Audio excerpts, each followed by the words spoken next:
Joining the conversation this morning is Mr. Dapo Akinosun of the Simmons and Cooper, and we will be talking CAMA, inside of the CAMA Amendment Act. So let's have a little bit of history, and of course Cheson is still here. I need to let him go, but let's quickly take a look at what Mr. Dapo Akinosun is here to say this morning about CAMA. Business lawyer, I know that governments, corporate organizations, and individuals alike will require not only a refreshed capacity to adapt, but in many instances to reinvent the wheels of progress. This will not only be tested in the days to come, but will prove critical to thriving in the face of the very unsettling circumstances presented by COVID-19, which has affected all facets of our human endeavor. It is rather disheartening to see businesses fail, and it's even tougher to witness the frustrations of the promoters behind the failed businesses as they plunge into despair. We at Simmons Cooper Partners see these as but momentary setbacks, and we see the light at the end of the tunnel. Human ingenuity, coupled with the prudence and resilience, has overcome some of the worst effects of pestilence, of war, and economic depression all through the history of mankind. It is such ingenuity that has fashioned the all-new Companies and Allied Matters Act 2020, now called CAMA 2020. Let me pause to thank everyone that has contributed to the enactment of this monumental legislation. We can say confidently that we are on a path towards brighter days for business. This man attends a church, and we definitely agree with Yes, we're back here, and he's still talking about the Companied and Allied Matters Act. Now, inside of the provisions of that act, you are a business person. Do you have issues with the Companied and Allied Matters Act? Yeah. 2020, the 2020. Yeah, the 2020 modification. I think the government have been able to set down. Well, let me start by saying that deal consultations are actually made across board. The 8 times we blame the government, I always ask, who is the government? People sat down. There were several meetings, stakeholders meetings. Where do we go, and conclude that this is it. Well, I always have a problem. Yoruba people will say, you are not there when they are sharing it. You say how they share it is not fair. Why were you not there to defend it? While it was being shared. You understand. The fact remains that there are several people who are not in consonant with some of the things in the law. Yes. And we know, I don't want to go to that aspect, but the fact remains that for we business owners, there are few things that they've actually done for the entrepreneurs. Those days, I know they will tell you need to have a limited liability. You expect to have like 5 directors. Now a director can set up a company, because what they feel has been happening is that because you have to meet that destiny, you now have sleeping partners, not active. So it's just one man that is carrying out the show. It's just using the name of the remaining people, which is really not relevant. So now you can sit on your own. You don't even need your wife. You don't need anybody. Sit on you have the technical know-how, carry on your business and move on. They've been able to say, okay, if you are a business owner, that your income is not up to 25 billion, you don't need anything called the audited account and some of those things. Although it's affecting some other practitioners that provide some of those services, but it gives room for creativity. It has not gone down the drain. They've exempted some certain people from paying tax. CAMA and Finance Act saying if your income is not up to this, you won't pay VAT, you won't make those. So it's targeted towards ease of doing business. And for the NGOs, I think my own grounds about it is that while some of those things were actually going on, although I heard and I consulted with some of the people high up there, that there are some things that were actually introduced that were not part of the decision. And I doubt if that can come up. But if it is, the vice president has opened the window, make your position known, let them sit down. But one thing I want us to realize, the NGOs, the people in the faith and all those things, is that those things increase the cost of things. When people sit down for some of those meetings, it costs money. It costs money. And when they are saying, come, please, let's reason together, as they have it in their Bible, we should. And it's high time I will tell them that the religious body should have representatives. What baffles me is when individuals were attacking the government, our vice president is a senior pastor of a recognized and reputable church in Nigeria. So I'm sure he won't want to do anything against the faith. Because if he lives there as the vice president, he's coming back. And he's never going to be there forever. You understand? After 4 years, he's going to come back. So, and he's a lawyer. You know, the CAMA, it's lawyer has so many prevailing activities to some of those things. So, but I want the situation. It's not only about CAMA, general thing. When we call for it, whether we are going to fight, we are going to slap ourselves. When they call, even when they don't call you and you hear from grapevine, get involved. Let's see. And when you know you'll be affected in one way or the other, it cuts across. Get involved. Raise your voice and say, this is coming. Let's win people's sympathy before that decision is taken. I don't like situation where we are reacting.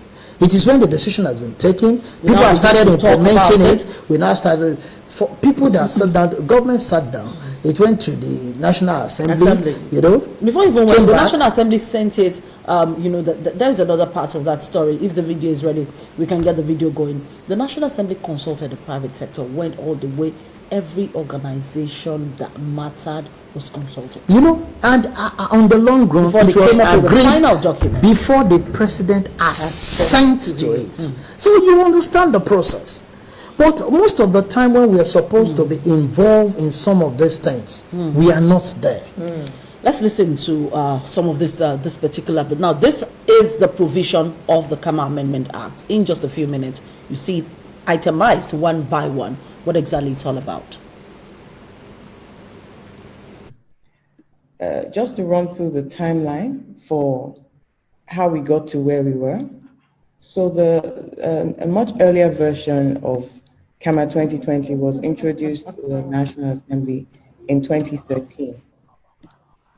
And the PEBEC was established in 2016 and got involved with the process at that time.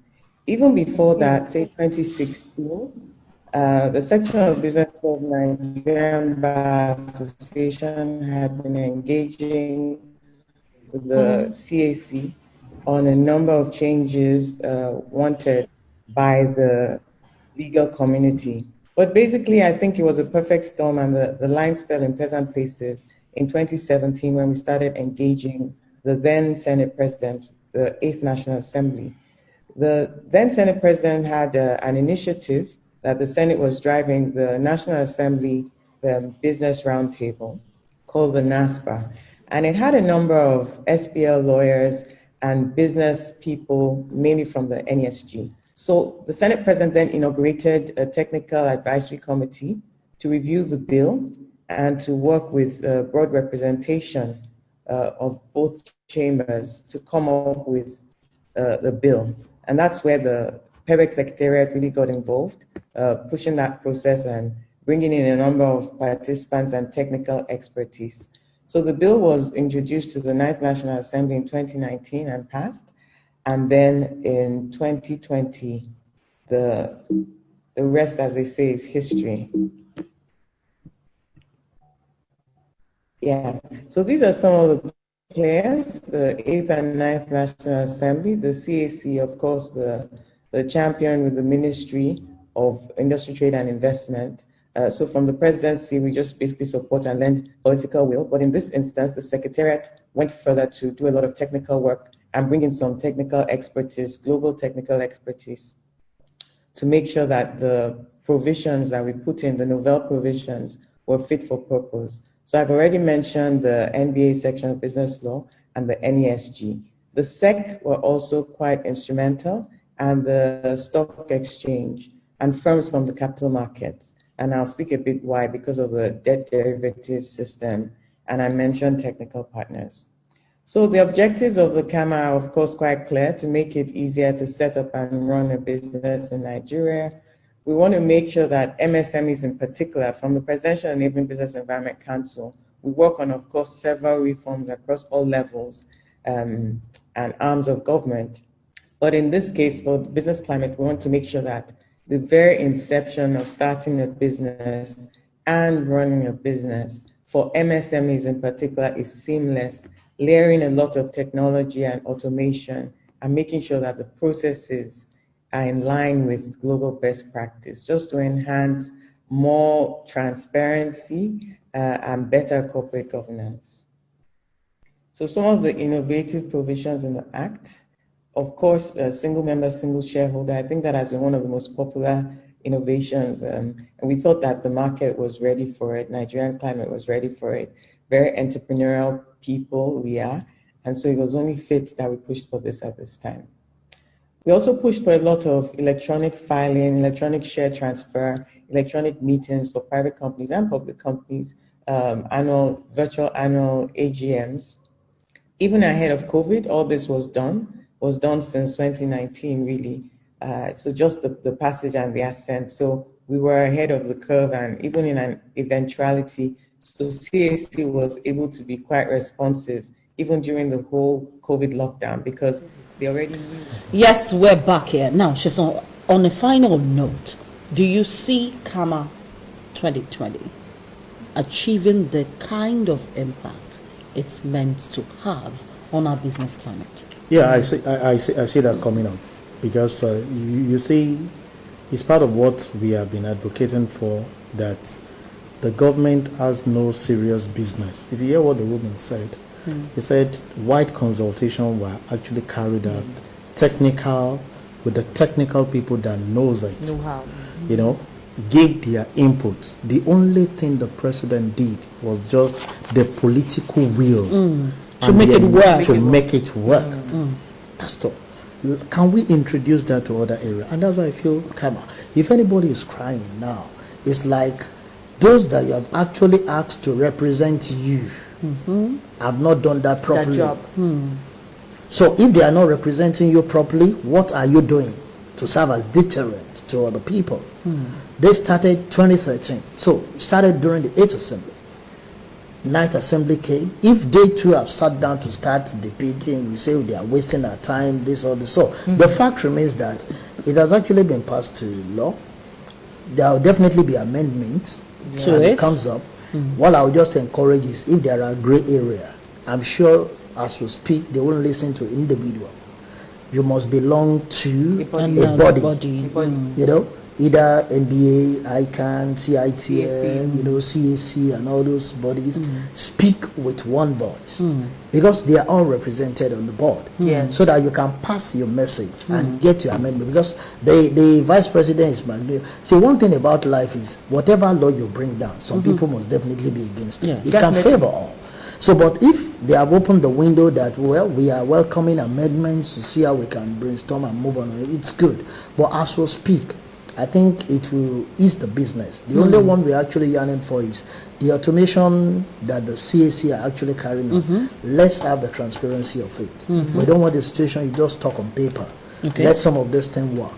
We've been told by the vice president that you can do your registration from your home. You don't need a lawyer to go and do search. You can do search and do some of those things.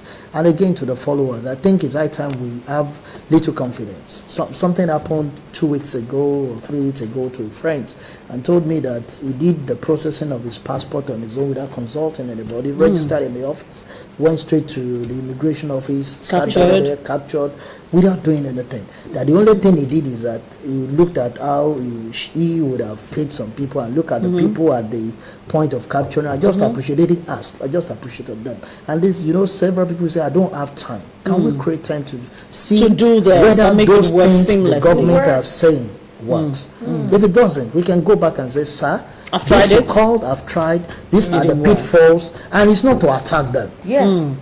When there is a system, if I operate system most of the time, there are always issues. My IT guys will tell me that, oh, guy, you don't put us on. I say, yes, until we have a perfect system. So when they will come, they can tell you that the system is like this. When you start using, you see a different thing. But I don't castigate them. I don't say, no, you've not done anything. So, okay, I put this. Okay, can we put this and put this? By the time you do that for a few periods, you see that everything is normalized and you can continue. That's what is obtainable in the developed world, that we import their technology, their ideas. Yeah. So it's not that somebody will wake up and say, I've tried it now, it has failed. You've tried it, it has failed. What is your input? To make it work better. To make it work better. And with that, we can move forward. Thank you so much, Eson, for joining us today. Over now to Dapo Akinosun. Let's quickly hear what he has to say to conclude on CAMA.